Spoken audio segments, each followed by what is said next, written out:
All right. So another training session with my trainer via Zoom. I did my cardio. I did 20 minutes on the elliptical.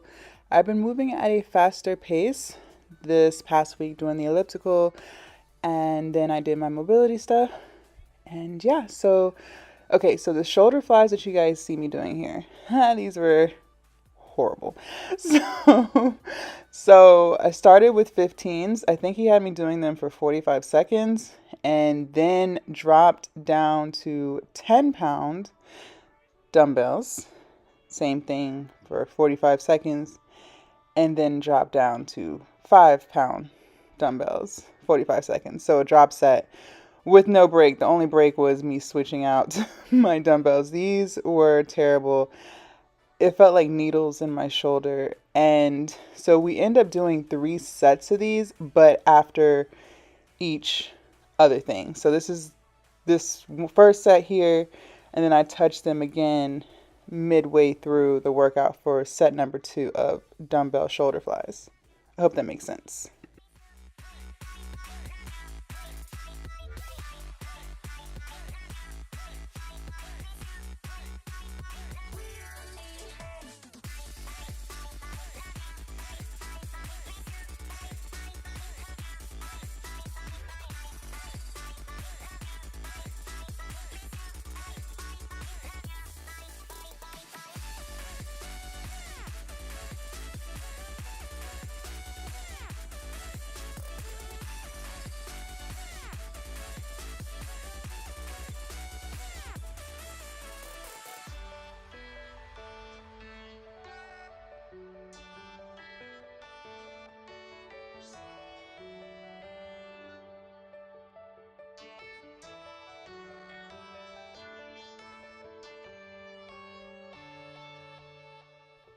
All right, so here we are doing step up squats. So y'all have seen me do these. However, when I come back up like right here, I'm supposed to stand all the way up. So I didn't know that. So he was telling me that. So now moving forward, when I get up, got to keep your butt as low as possible. And then, okay, here we go. And then stand all the way up. And then go back down and do another squat. I was like a little confused. Go back down doing the squat and then do it all over again. So now I know. So right here I'm just focused on trying to keep my butt as low as possible. This is definitely working your glutes and quads here. So this was great. And I have a 20-pound dumbbell, I believe. And I think he was setting the timer for 45 seconds to a minute, somewhere up in there. Yeah, these were tough.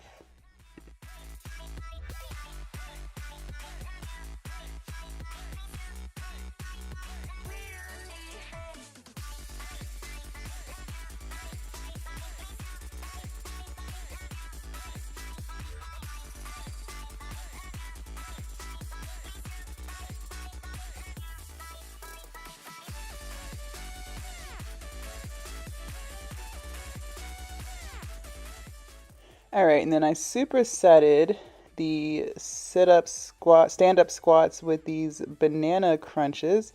So I'm using the same 20-pound dumbbell and doing a crunch and trying to bring my knees as close to my chest as possible.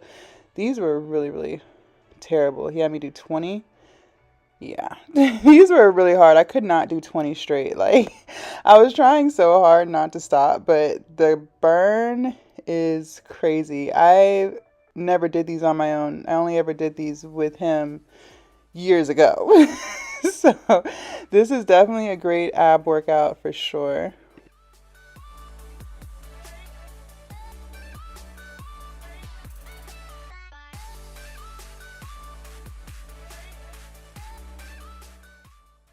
And I don't remember if I told you guys. So the sit-ups, the step-up squats, and the banana crunches, we did 3 sets of that total.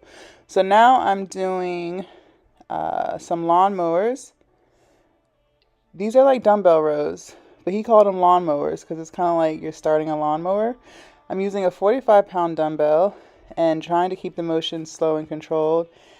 And see, you want to like you know, like a lawnmower, y'all know what I'm talking about? Like, you're supposed to do like that type of movement. So y'all see I'm really bringing the dumbbell out and then pulling it in and trying to keep my elbow as close to my side as possible. And I believe I did 45 seconds on each side. So these were pretty tough. And yeah, we did 3 sets of this. There was no superset here.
Okay, and then the final set of shoulder flies. I forgot to tell you guys. So after the stand-up squats and the bananas crunches, I did another set of the shoulder fly drop sets. Then we did the lawnmowers, 3 sets. And now here we are doing the drop set shoulder flies again. So that's what I mean. It was like 3 sets of the shoulder flies, but beginning, midway, and end of the workout. So this is how I closed out the workout. These were really, really hard. I don't think I was doing 45 seconds at the end. I think he had dropped it down to 30 seconds. But yeah, my face says it all.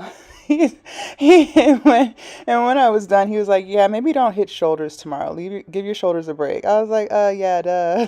Like, this was no joke. And it's crazy because 5 pound dumbbells are really not heavy, but try doing the 15s and then down to 10. Those 5 pound dumbbells got really, really, really heavy at the end. And he was just in my ear telling me, "Don't stop. I can do this." It's like sometimes when you're working with your trainer, you just kind of want to tell them to shut the fuck up because this is like really, really hard. But it's just because they're pushing you and trying to motivate you to keep going and not stop. I know. But this was terrible.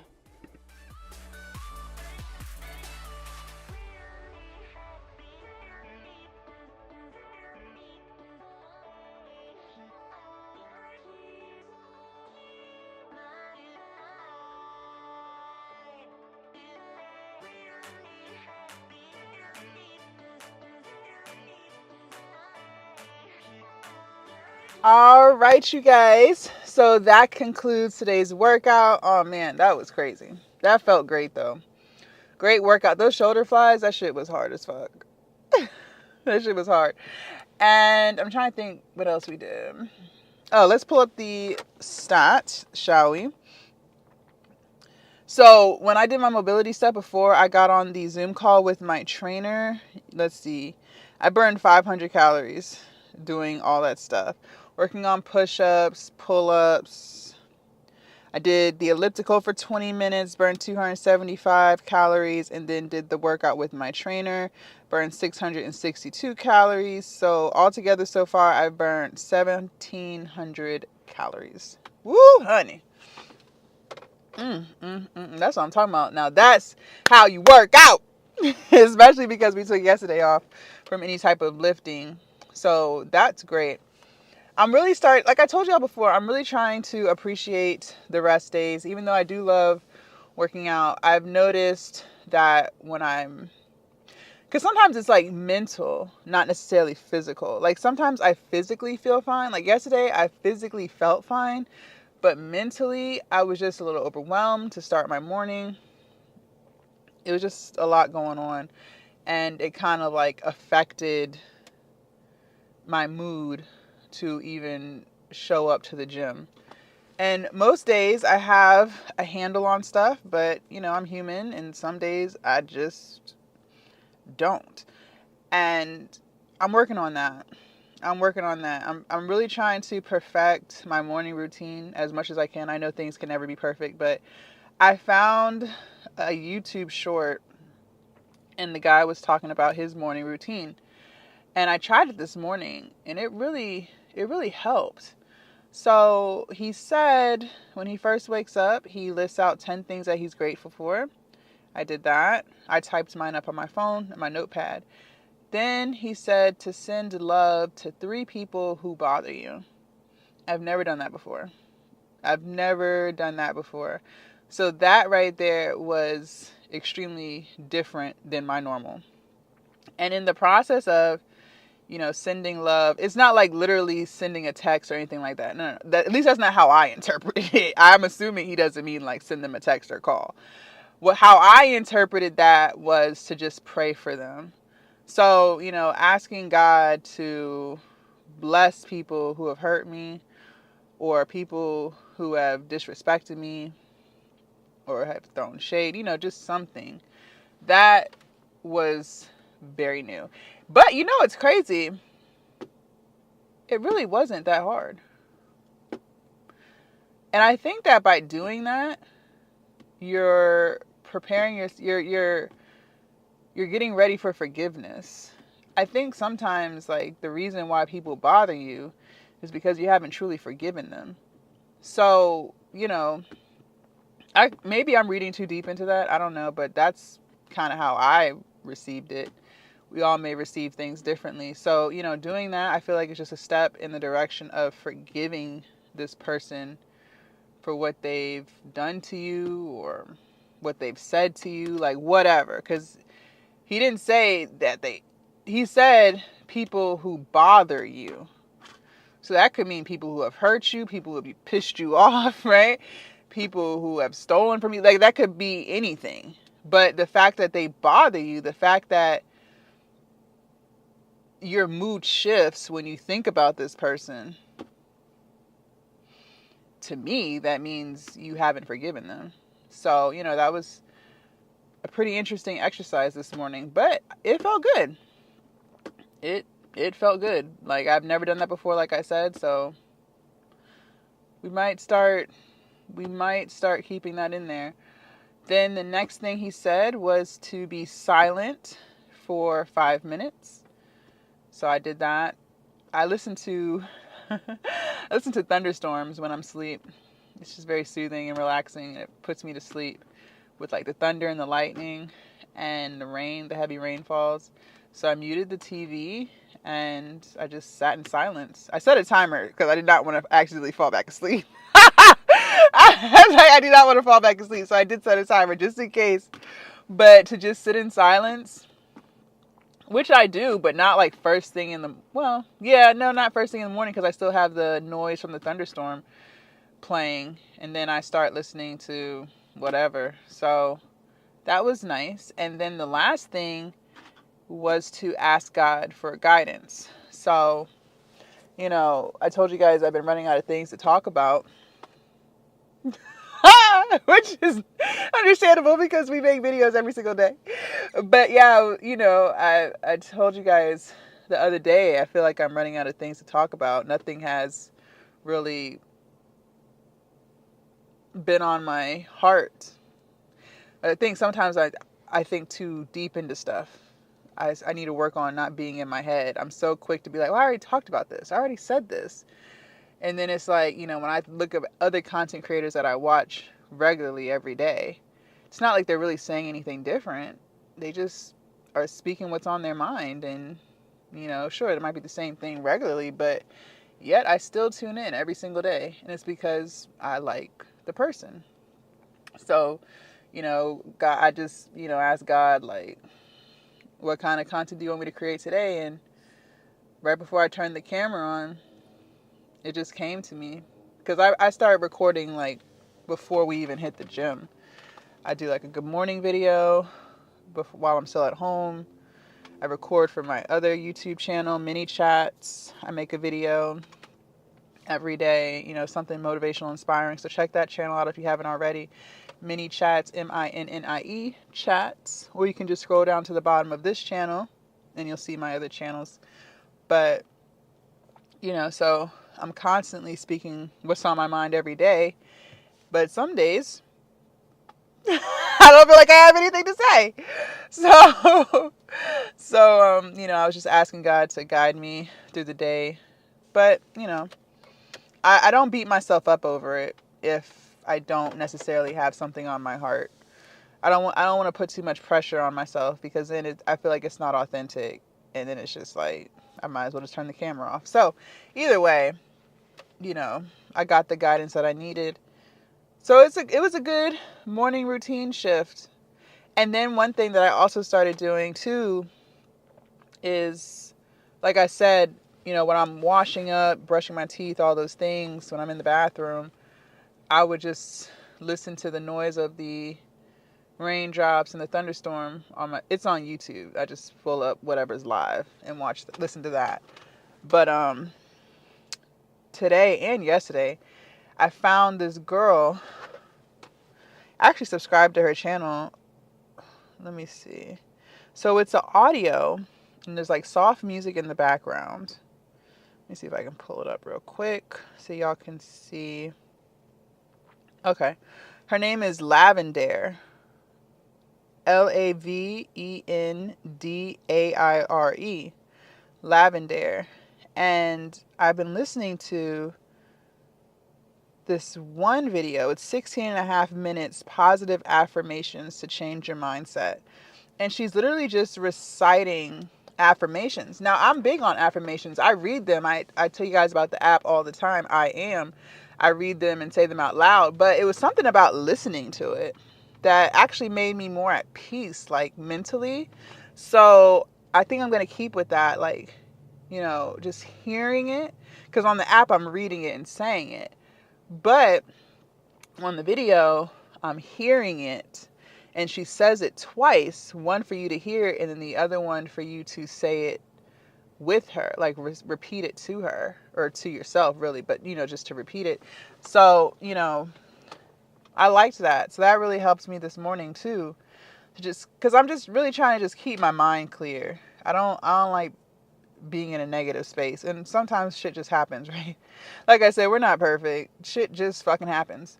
But I try my best to prevent that, because I notice that when I'm just, in a positive mindset, bulletproof to whatever the world throws my way, better things just tend to happen.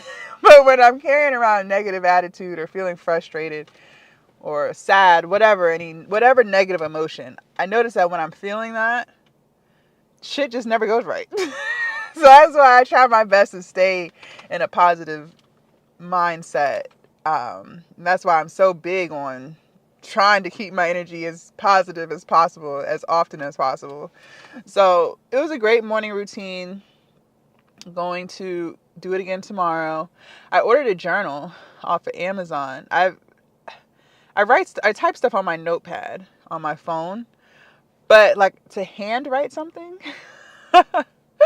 I feel like that might be a different experience. I can't even remember the last time I journaled, but I've seen several people on social talk about the power of journaling. So I'm open to trying it. I'm open to writing stuff down. I don't know if the connection between writing the words and your mind. I don't know. I might be reading too deeply into it, but I will let you guys know how that goes, if that helps, just as a way to really process my feelings, my fears, just things that I'm trying to work through. you know it's trial and error, and just trying to figure out what works best for you. And then sometimes things that used to work don't work anymore. That happens too. Like, you change, things may not just some things just may not have the same effect on you as someone else. So I'm always trying to just improve my morning routine so that I can have a great day.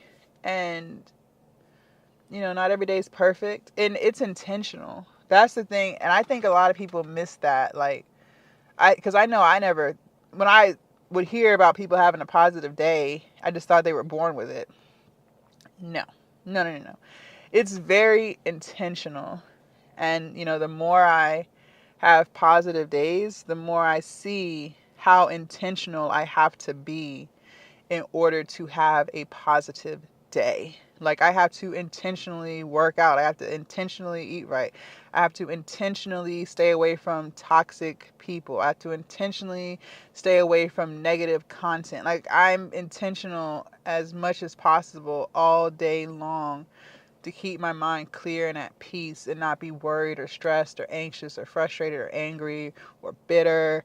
I don't want to be those things. So, if you're struggling with that, just know it's a very intentional process. It doesn't just happen. Now, as you do it, it does. But that's because it's become a part of your routine. Working out is a part of my routine. Eating healthy, for the most part, is a part of my routine. Speaking affirmations to myself, that's a part of my routine. So that's why it may come off like it just happens. But that's because I intentionally put these habits in place so that I can be and stay positive. And when you're able to stay positive and, keep your energy high, you reach your goals. Like, you actually reach your goals. So, and you can't, that's the thing too, you can't be in a positive space. You can't have high energy that actually sticks with you if it's not in your heart. You can't hide what's in your heart.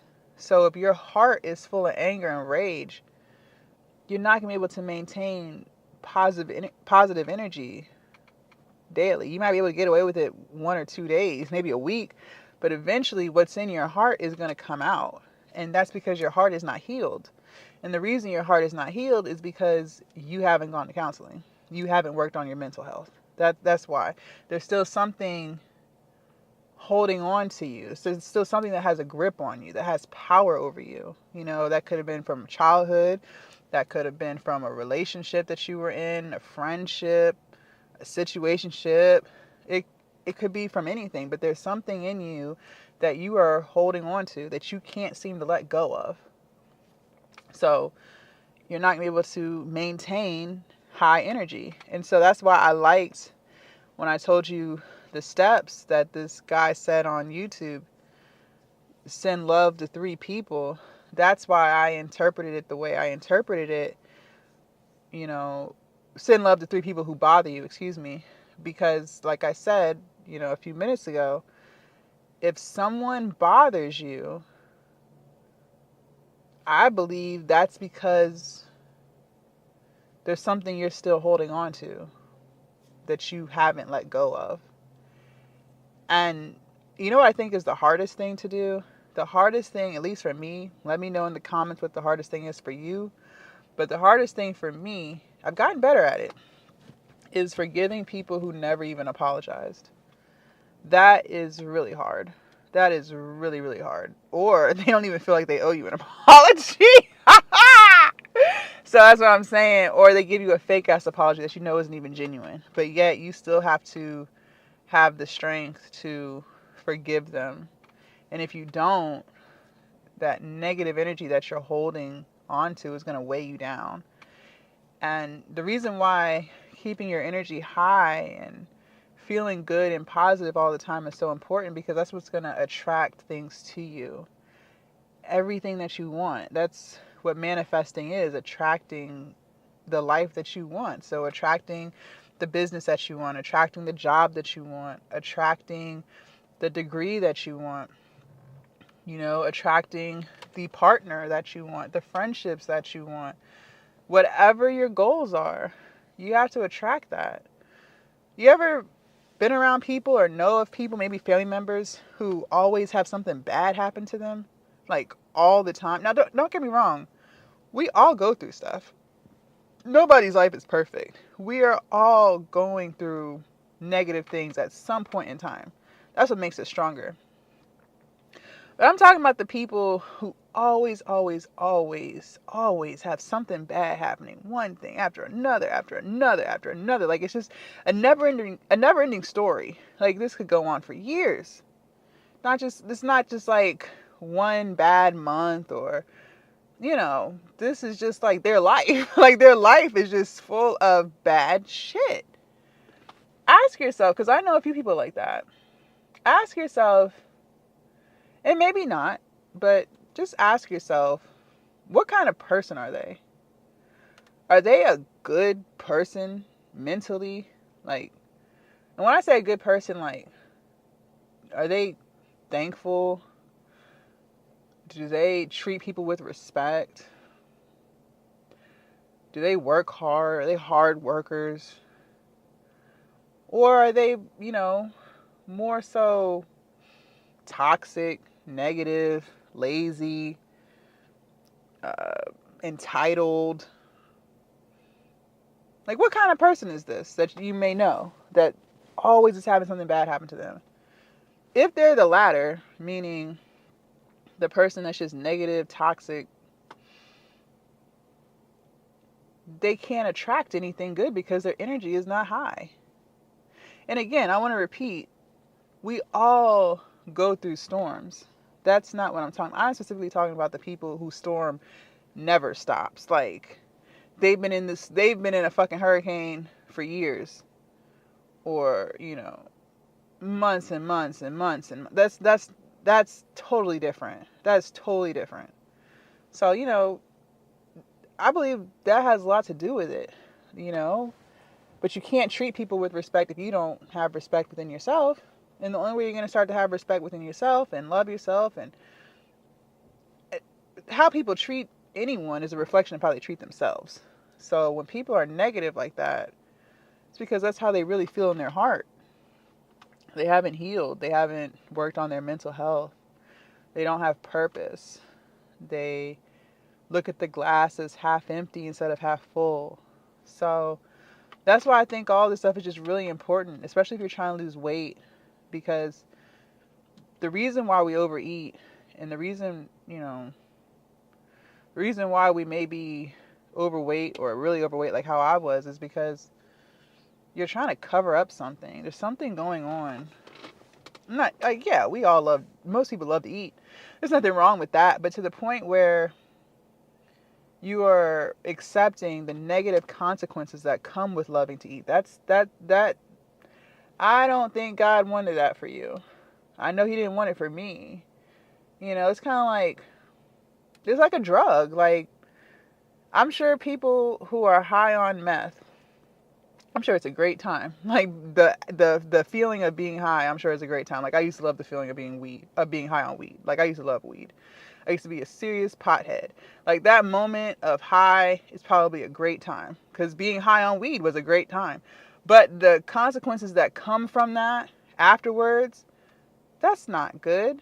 But the fact that you continue to do it, just like with overeating, you continue to overeat because you enjoy those moments of the food and how good it tastes. But to be doing it that much to where you're willing to be okay with the consequences that come from overeating, the high blood pressure, the high cholesterol, the weight gain, joint pain, joint aches, diabetes, that means there's something going on internally, because nobody would just choose that life. Like, I don't think anyone would just choose. I don't think any child is like, I want to be a type 2 diabetic when I grow up. You know what I mean? I don't think that's normal. So the point I'm making is there's something that you are struggling with healing from that you might not even know. Like, that's why I tell you guys to go to counseling, because they're gonna uncover some things about you that you didn't even know existed. For real, for real. So work on your mental health. Work on trying to have a positive day. Your morning routine matters. Like, it really fucking matters. Because it's like how you start your day typically is how you end your day. So if you start your day feeling great, feeling powerful, you're going to end your day that way.